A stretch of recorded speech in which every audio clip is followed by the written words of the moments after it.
Welcome back then to the final episode of our home energy series. I can't help but be a bit overexcited about some of the technologies we're going to talk about in this episode, including two different types of zero emission boilers for smaller and larger properties for you to look at. But first, let's take a look at a heating technology that's flown under the radar a little bit. Let's start with infrared heating.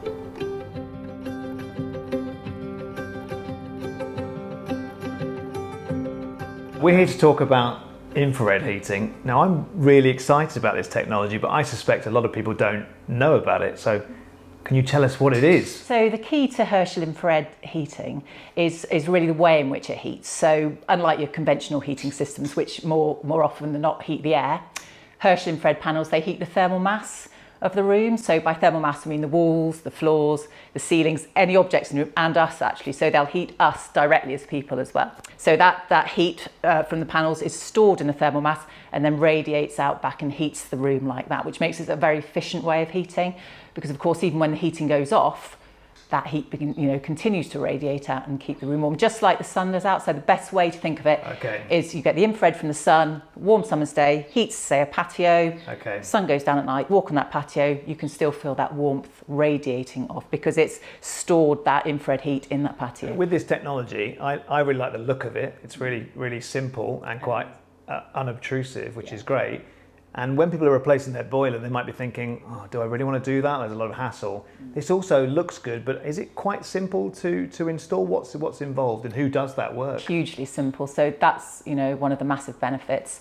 All you need is your panels, your thermostat, and that's that. So you don't need anyone specialist to install it, just a qualified electrician. It's as easy really as putting up new lighting, a lighting circuit. Okay, so I'm sold, but what's the kind of cost I might be looking at for panels? I know these things are never one thing. That is a big range because of course we've got our white panels, which can be ceiling mounted, which we can see here, or wall mounted, but you can also get mirror panels, you can get towel rail panels, picture panels. So of course the cost of those do differ quite a lot. We've also got a couple of different ranges. Our panels start from, for the panels that you mount, from about £199 and go up from there. So, but it's a big range, and obviously it depends how many you need in your home. Okay, so would you always get an electrician to install the panels? For an install like this, for example, yes, you would, because we're hiding the cabling in the cavity and wiring them through thermostats, although you can have wireless thermostats. But we do have plug and play options. Really? Okay. So really simple to install. You could do without an electrician. All you need to do is mount the very easy, it's called an easy fix bracket on the wall, screw it in, slot the heater on, and then plug it in, pair it with either a wireless plug-in thermostat, a battery operated thermostat, and then away you go.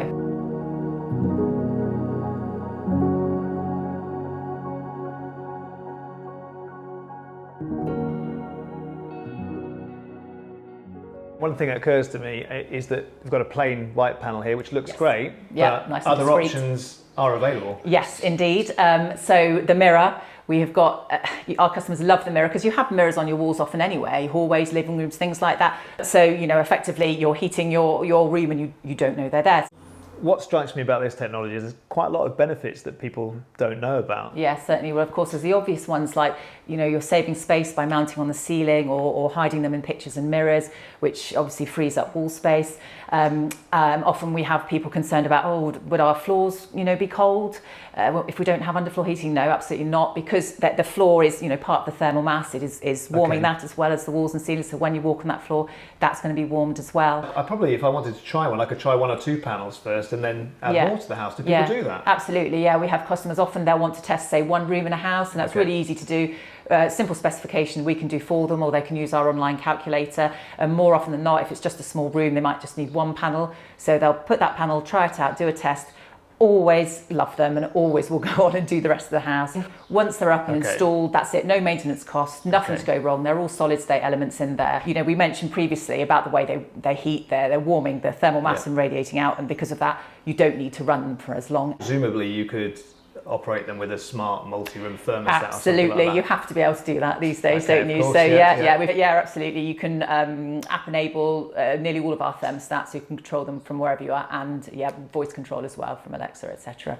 So fantastic. The digital answer to heating then. Yes, That's great. And while we're on the subject of thermostats, it's an important thing to mention, because with Herschel infrared panels, you have a thermostat in each room, and that's a really important factor. So essentially each room is its own zone, because you don't want to be heating the whole house when you don't need to. Yeah, of course. So you just turn on the rooms that you want to the temperature you want. Often you want your bedroom a lower temperature to your living room, for example. You want them on at different times. No point in wasting electricity heating rooms you're not using.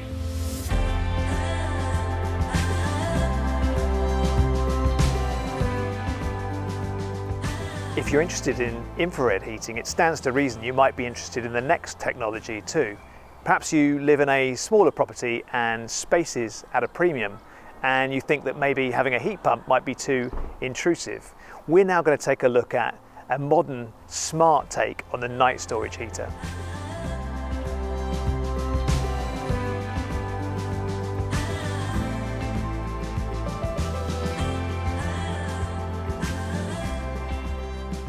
Johan, it's great to see you today. I am so excited about this technology, I could barely sleep last night, which says a lot about me. I'm a bit of a heat geek, but you've got a new technology that you're here to tell us about, which is a zero emission boiler. So can you just give me the basics on what that is and how that works? Yeah, of course. So, well, I'm sorry to hear you didn't sleep.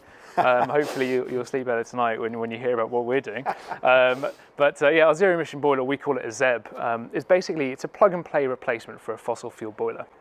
So what that means first and foremost, this is about sort of taking your energy and changing it from consuming gas and oil into electricity. And what the ZEB's actually doing is it's got about 40 kilowatt hours of really high density thermal storage on board. And that's absolutely critical because it enables us to separate your consumption of heating within the house from the way you consume electricity.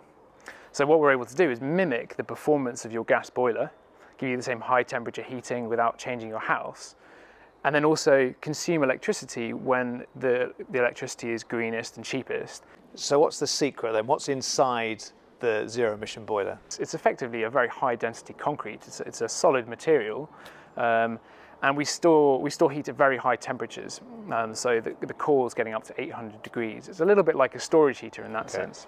And then what we're able to do is we basically pass air through this core and onto the heat exchanger, which is what you would recognise as then the gas boiler component of it, so the plumbing bits and the pump and that sort of thing to get the heat out. So if someone's looking to take out their gas boiler and replace it with an electric technology, how easy is it to go about that? Because I think that's one of the things that might put people off is, I've had a gas boiler for years, it's been no trouble, how do I move away from that and stop burning fossil fuels? Absolutely. I mean, look, gas boilers are really easy. And actually that's one of the problems with them is that they are so easy and people know how they work. So really what we tried to do is make this as like a gas boiler as possible.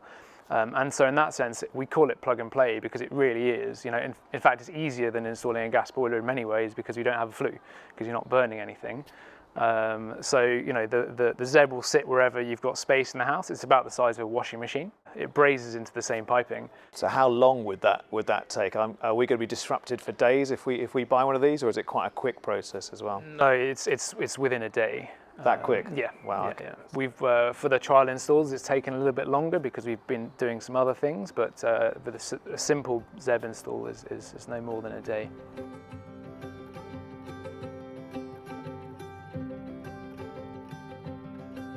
What are the kind of advantages then over heat pumps? How would you summarise that? Because the way we look at it, heat is going electric. We're convinced of that. There's lots of different technologies out there, and this series is designed to talk our audience through a few of those. Absolutely. We like air source heat pumps and we like ground source heat pumps, but what are the advantages of a zero emission boiler instead? Many people won't have the space for one of these in their home, for an air source heat pump. They're significantly cheaper. And I think the big one is around disruption. And that means you don't need to go around changing your radiators. But so in that way, it's a way of enabling many more people to participate in this, rather than keeping it for the people who are able to afford it and put up with the disruption and have the space and all those other things. You touched on installers, and I'm quite interested in that. Can gas installers get to grips with this pretty easy? Could electrical installers do that? Because with a gas boiler, it's got to be gas safe register installers only. So is it quite an easy thing for an installer to get to grips with? It's as simple as showing them the product and showing them where the pipes connect and the electricity supply has to go back to the consumer unit. And that really is the key. That there's no gas safe register because there's no gas, there's no oil. So actually it's a really, really easy install. In some ways, this is the storage heater kind of reinvented, brought up to date for the 21st century. But in that time, the grid's got a lot cleaner, and technology's got a lot smarter. So are there smart elements to the TEPIO? Yeah, absolutely. I mean, look, the concept of thermal storage is decades old, and storage heaters get a lot of flack. They in themselves, the concept is not bad. The execution has been poor, and part of that was they were designed for years past when the real purpose was just to try and get rid of nighttime nuclear energy.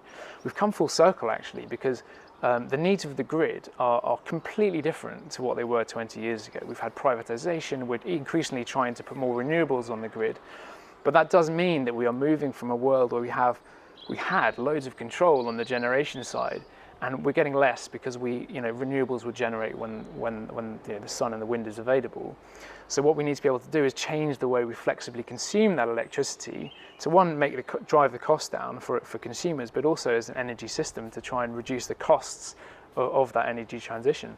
So you're a startup, and on Fully Charged we feature lots of startup companies. One of the hardest things to do is to scale a business and to start manufacturing. So where are you on that process? How long will it take you to start manufacturing these? Because I imagine a few people who are watching this will be thinking, I quite like to have one of those in my house. We are making low volume units, but we are still early stage. So we're currently just finalising the certification process, and hoping to be selling the first units by sort of late autumn this year. It really will be low volumes, and next year is then about selling sort of larger numbers.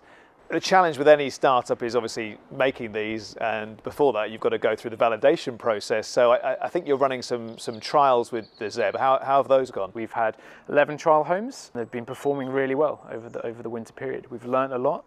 Our algorithms and the optimization of charging is improving all the time. But I suppose the headline is that we're really happy, customers are really happy, so it's full steam ahead.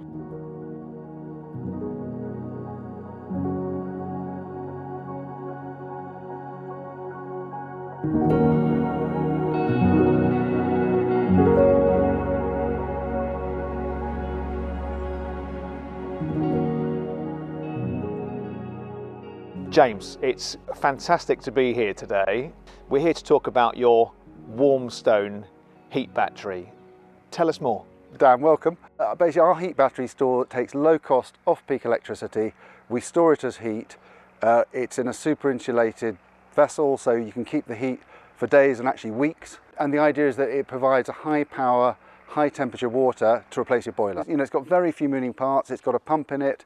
We think the maintenance will be actually less than a gas boiler. Well, that'll be music to people's ears who live off-grid, I think, because at the moment the options are, you could go to air source or ground source, and this offers something a bit different, doesn't it? I mean, but how big is it? It's smaller than your oil tank, so it's 1 metre in diameter. It's about 1.7 metres high, and it's heavy, so it weighs 1.7 tonnes. We put it on site. So part of our job is you say this is the location we want. We won't put it in your house, but we will put it in a garage or outside, and it's quite happy being outside. Well, one of the things I know from years of experience, there are lots of houses out there that need this type of solution. Lots of people who come with, older properties, listed properties, that actually are desperate for a solution but haven't found the right technology yet. So you bring it on site, you put it there, but effectively someone else would hook it up. But with a gas boiler, people are aware they need to use something like a gas-safe engineer to put that in. But with this, obviously, it could be a normal plumber, with no disrespect to plumbers, a gas engineer, electrician. Yes, exactly. No, you need an electrician, you need a plumber. Okay. So the electrical supply goes to the unit from the main fuse board, and you then connect into the home heating system. Ideally, you want to locate it close to where the existing boiler is, so you can use all the same pipe work. Because the idea is minimal disruption. In terms of the proprietary technology and what's inside, what can you tell us? What are you prepared to tell us? So I'll tell you what I am prepared to tell you is it does have stones in it. So okay. When we say Warmstone, there are stones involved. It's a solid state storage media, so there's no phase change. It's quite dense and heavy, and we heat it up to quite high temperatures. So it varies between 200 degrees Celsius and 500, which is why it's in vacuum insulation, and it stays solid the whole way through. And one of the key points, it's got very high conductivity, the material. So we can get lots of power into it and out of it. There's really no reason it shouldn't last 20 years. And then the best thing is we can actually take the whole thing away and make a new unit from. We can recycle pretty much everything, and we can just create a new unit and put it back in someone's home.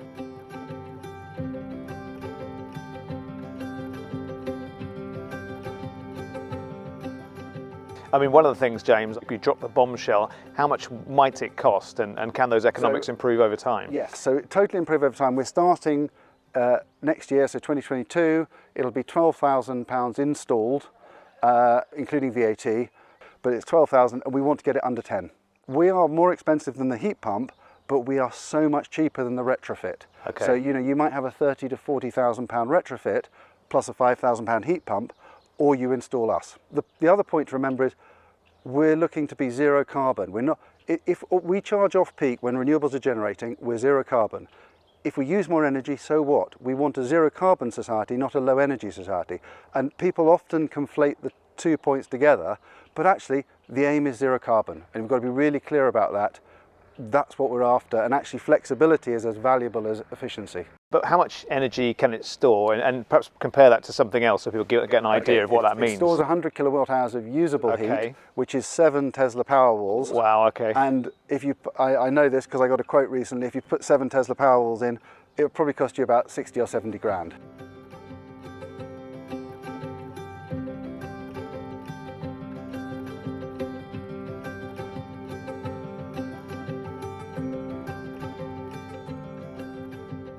So how warm is it in the heart of this? Right, so at the moment in here it's about 380 degrees Celsius. Okay, I can't feel a thing here, so it just feels like room temperature on the outside. So how insulated is it? We use very, very high quality vacuum insulation. Right, okay.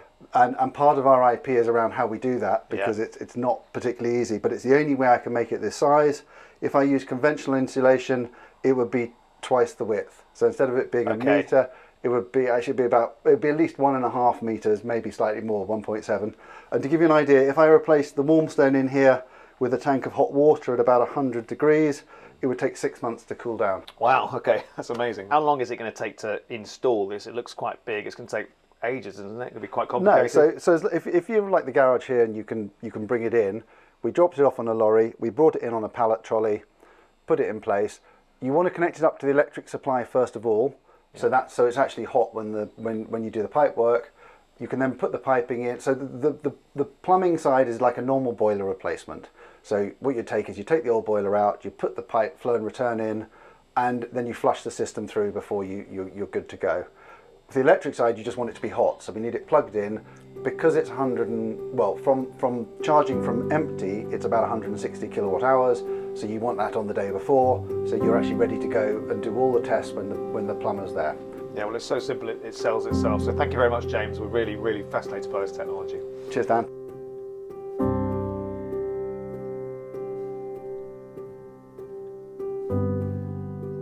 The ubiquity, flexibility and compatibility of electricity is what gives it its killer advantage over fossil fuels.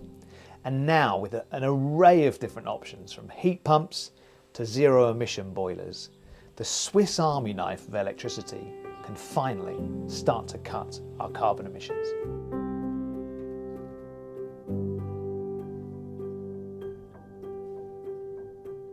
Sadly then, that's the end of our 6-part home energy series, and it's the end of episodes on home technology for now, but in one way it's just the beginning.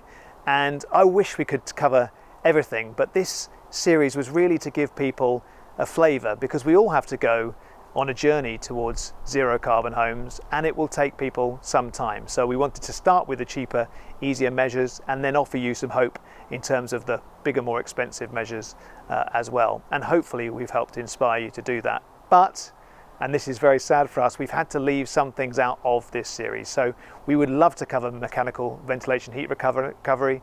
We would love to cover ventilation in general, weather compensation, microwave boilers. There's a ton of other things that we'd like to get into, but we couldn't on this occasion. So let us know which technologies you're interested in hearing more about. I'm sure heat pumps will feature heavily amongst those comments, and we will do our best to cover those technologies both on the main channel, on our second channel, Fully Charged Plus, and of course we'll be bringing all those technologies to our Fully Charged Outside event this September. But one final word if I can. These technologies start off being quite expensive. We understand that, but over time they get cheaper. And that's because pioneers and early adopters, the people who watch Fully Charged on a regular basis, start to invest in these technologies. So if you're interested in a Tepio product or a Caldera product or Sunamp or any of the ones you've seen in this series, your investment in that will mean more than decarbonising your own home. It will help other people to access these technologies in the future. After all, it worked out pretty well for Tesla. So if you have been, thanks for watching.